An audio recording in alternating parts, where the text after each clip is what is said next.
माजी नगरसेवक प्रभाकर चौधरी यांच्यावर प्राणघातक हल्ला। चाळीसगाव प्रतिनिधी चाळीसगाव शहराचे माजी नगरसेवक प्रभाकर चौधरी यांच्यावर काल रात्री 12 वाजता अज्ञात व्यक्तींनी प्राणघातक हल्ला केला। या हल्ल्यात ते गंभीर जखमी झाले असून त्यांना तातडीने उपचारासाठी धुळे येथील शासकीय रुग्णालयात दाखल करण्यात आले आहे। सध्या त्यांची प्रकृती स्थिर असल्याचे समजते। मिळालेल्या माहितीनुसार प्रभाकर चौधरी हे रात्री नेहमीप्रमाणे 12 वाजता आपल्या निवासस्थान चौधरी वाड्याकडे जात असताना जैन मंदिराजवळ हा हल्ला झाला।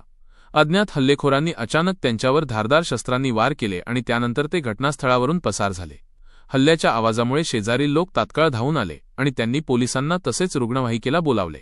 गंभीर जखमी अवस्थेत त्यांना सुरुवातीला चाळीसगाव येथील स्थानिक रुग्णालयात दाखल करण्यात आले, परंतु जखमा गंभीर असल्याने त्यांना पुढील उपचारासाठी धुळे येथील शासकीय रुग्णालयात हलवण्यात आले। या घटनेची माहिती मिळताच पोलिसांनी तात्काळ घटनास्थळी धाव घेतली।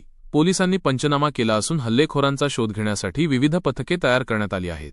हा हल्ला कोणत्या कारणावरून झाला याबाबत पोलीस कसून तपास करत आहेत। यामध्ये वैयक्तिक वैमनस्य, राजकीय वाद किंवा इतर कोणते कारण आहे याचा पोलीस शोध घेत आहेत। या घटनेमुळे शहरात काही काळ तणावाचे वातावरण निर्माण झाले होते, परंतु पोलीस बंदोबस्त वाढवल्याने परिस्थिती नियंत्रणात आहे।